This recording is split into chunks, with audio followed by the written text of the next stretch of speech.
तर आता सगळे आम्ही हिंगणघाटला म्हणजे माझ्या माहेरी चाललेलो आहोत. शुभ सायंकाळ सगळ्यांना. तर आता सायंकाळपासून ब्लॉगला सुरुवात करते. तर आता 6 वाजलेले आहे. तर आता सगळे आम्ही हिंगणघाटला म्हणजे माझ्या माहेरी चाललेलो आहोत. दिवसभर काही शूट केलेलं नाही. तर आता ब्लॉग इथून पुढे तुम्हाला सगळा ब्लॉग येईल. सगळे रेडी झालेले आहे, निघालेले आहे पुढे. चला आता मीही निघते. तर ब्लॉग स्किप न करता कंटिन्यू करत राहा. होते नव्हतं. अपेक्षा खिडकी बंद कर. तर चला आता आम्ही सगळे ना निघालेलो होतो.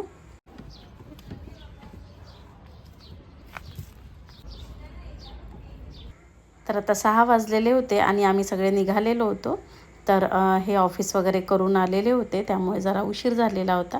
आणि तसंही लवकरही निघायचं म्हटलं की भरपूर ऊन असते, म्हणून जरा थोडं थंडच वातावरण झाल्यानंतर आम्ही निघालेलो होतो. आणि मुलं देखील खूप एक्सायटेड होती ही जाण्याकरिता. त्यांच्या चेहऱ्यावरचा आनंद तुम्ही बघितलाच.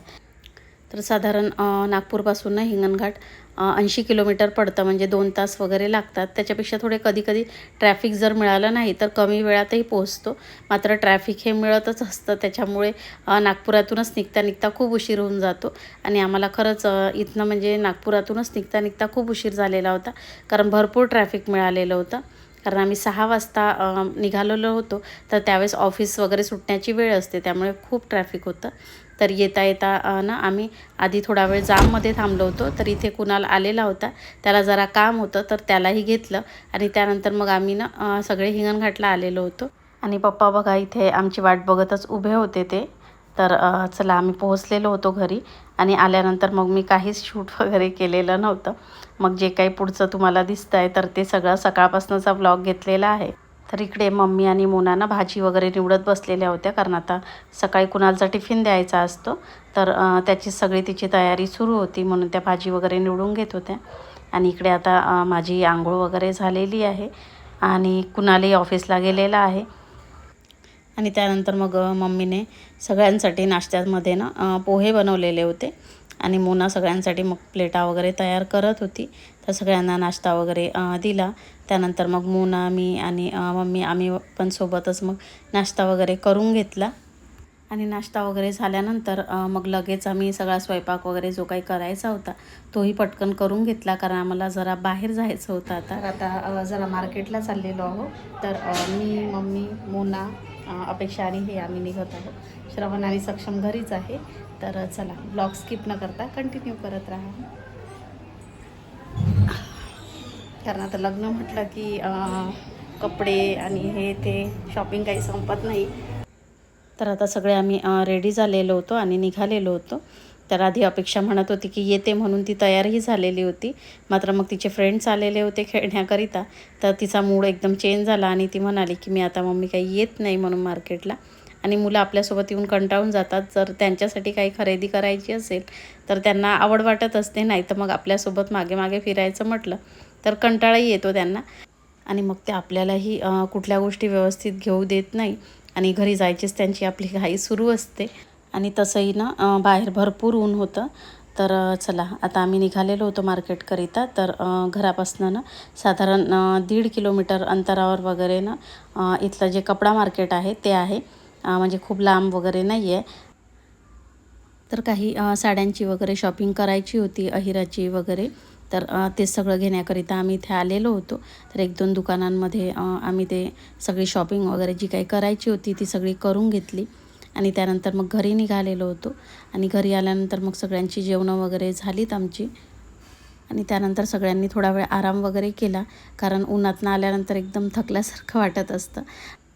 आणि मग सायंकाळी ना सक्षम या पेटीला ना पेंट मारत होता. तर ही पेटी ना माझ्या आजीच्या हातची आहे. तर आता नेहमी तर त्याचं काही काम पडत नाही, त्याच्यामुळे बऱ्याच दिवसापासून ती ठेवलेली होती. मात्र आता थोड्या कपडे वगैरे ठेवायला लागत असते, थोडी एक्स्ट्रा जागा आपल्याला काही ना काही ठेवायला. त्याच्यामुळे मग ती पेटी काढून घेतलेली होती. मात्र बऱ्याच दिवसापासून ठेवून होती, त्यामुळे त्याला थोडा जंग वगैरे लागलेला होता. तर तेच थोडं साईन पेपरनी वगैरे घासून घेतलेलं होतं. आणि मग सक्षमने ना सगळ्या पेटीला छान पेंट वगैरे मारलेला होता. मात्र मग मी तिथे ना त्याला पूर्ण पेपर टाकून दिलेला होता पेटीच्या खाली, कारण ते पेंटचे डाग एकदा त्या सिमेंटवर पडले की ते काही निघत नाही, म्हणून सगळा पेपर वगैरे मी टाकून दिलेला होता. आणि छान अगदी नवीन झालेली होती सगळी पेटी ती.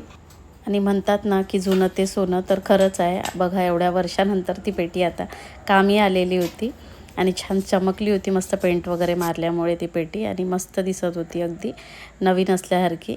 तर आता चला सायंकाळच्या स्वयंपाकाला आम्ही इथे लागलेलो होतो आणि आता खूप जास्त ऊन पडतं आहे, त्यामुळे खूप गरम होतं आहे, म्हणून स्वयंपाक वगैरे लवकर होऊन गेला की बरं वाटतं.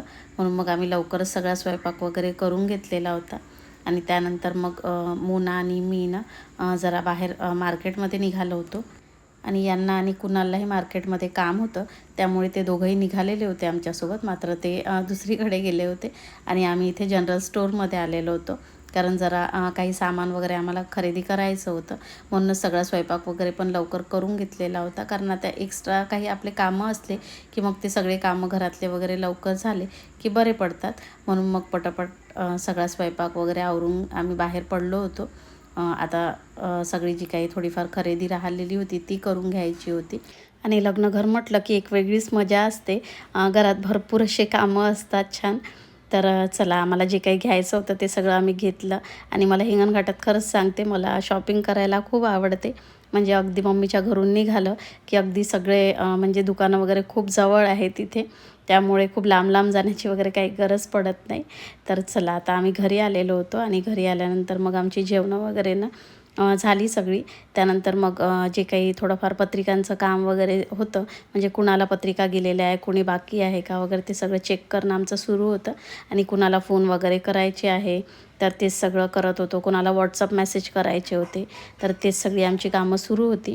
आणि त्यानंतर मग आता सकाळी मी 5 वाजता भेटते. तर 5 वाजता आम्ही सकाळी उठलेलो होतो, कारण आता मला घरी जायचं होतं. कारण सक्षमची 8 वाजता ट्युशन होती, त्याच्यामुळे मग 5ला उठलो आणि 6ला म्हणजे निघतपर्यंत आम्हाला 6 वाजले होते मम्मीकडून.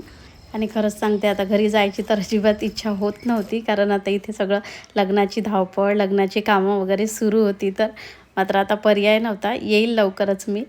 मात्र आता जाणं देखील आवश्यक होतं. तर चला आता आम्ही सगळे निघालेलो होतो नागपूरकरिता.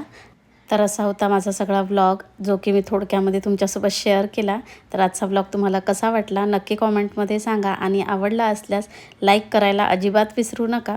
आणि आपल्या चॅनलवरती जर कोणी नवीन असेल तर त्यांनी आपल्या चॅनलला सबस्क्राईब करून घ्या, कारण पुढे अजून छान छान व्लॉग येणार आहेत. तर भेटूया अशाच एका छानशा व्लॉगमध्ये. तोपर्यंत बाय बाय.